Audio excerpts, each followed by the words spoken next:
बिस्मिल्लाहिर्रहमानिर्रहीम। अस्सलाम वालेकुम। दुनिया भर से आज की अहम खबरों के साथ मैं हूं मोहम्मद उमर। अगर आप भी दुनिया के हालात व वाक़यात से बाखबर रहना चाहते हैं तो वीडियो को मुकम्मल देखिएगा। हमारे चैनल को सब्सक्राइब कर दें और साथ लगे बेल आइकन को दबा दें ताकि हर रोज़ की नई खबरों का नोटिफिकेशन आपको मौसूल होता रहे। आइए शामिल करते हैं आज की पहली खबर है कि यूक्रेन के सदर ने आलमी बरादरी से शिकवा किया है कि रूस से लड़ने के लिए उनके मुल्क को सब ने तनहा छोड़ दिया है। आलमी खबर रसां अदारे के मुताबिक बेलारूस के रास्ते रूसी फौजी यूक्रेन में दाखिल हो रही है और दारुल हुकूमत कैफ में पार्लिमान से सिर्फ 9 किलोमीटर दूरी पर है, जबकि रूस ने कैफ के एयरपोर्ट पर कब्जे का भी दावा किया है।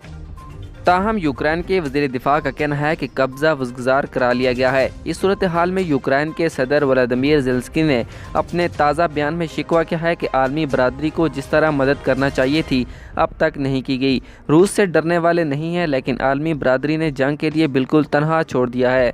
यूक्रेन के सदर ने यह भी कहा है कि 25 से ज़्यादा यूरोपीय रहनुमाओं से नेटो में शामिल होने से मुतल्लिक पूछा, लेकिन किसी ने भी खौफ के बायस जवाब नहीं दिया। अब तक कोई भी यूक्रेन की मदद को नहीं आया।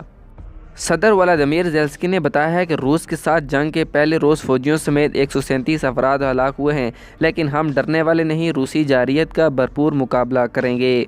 वाज़ेह रहे कि रूस के यूक्रेन पर हमले के बाद मगरबी ममालिक ने रूस पर पाबंदियां आयद कर दी हैं, लेकिन अब तक कहीं से फ़ौजी अमदाद आई और ना ही नेटो फ़ौज मदद को पहुँची है।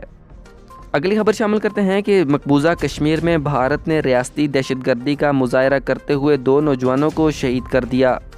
कश्मीरी मीडिया के मुताबिक काबज़ भारतीय फोर्सेस ने एक बार फिर रियासती दहशतगर्दी का मुजाहरा करते हुए शोपिया में 2 नौजवानों को शहीद कर दिया है। दोनों नौजवानों को घर घर तलाशी के दौरान शहीद किया गया।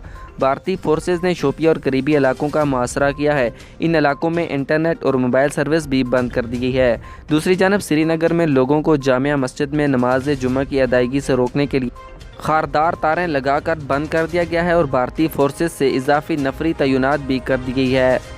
अगली खबर शामिल करते हैं कि यूक्रेन के मशहूर चेरनोबिल एटमी प्लांट पर रूसी कब्जे के बाद ताबकारी का अखराज शुरू हो गया है।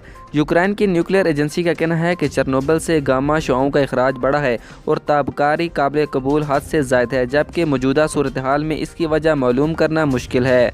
यूक्रेन का कहना है कि दुश्मन कैफ में पार्लिमान की हिमारत से 9 किलोमीटर दूर शमाल ज़िला ओबलान में है, लिहाजा अमन पसंद शहरी होशियार रहें और घरों से बाहर ना निकलें। दूसरी जानब यूक्रेन के सदारती मशीर के मुताबिक यूक्रेन में ईंधन की कमी हो गई है। मुल्क का बैंकिंग सिस्टम काम कर रहा है, अलबत्ता बंदरगाहें और फ़ज़ाई हदूद बंद हैं। सदारती मशीर का कहना था कि रूस कैफ पर कब्जा करके यूक्रेन सदर को हलाक करना चाहता है। सदर ज़ेलेंस्की कैफ में हैं।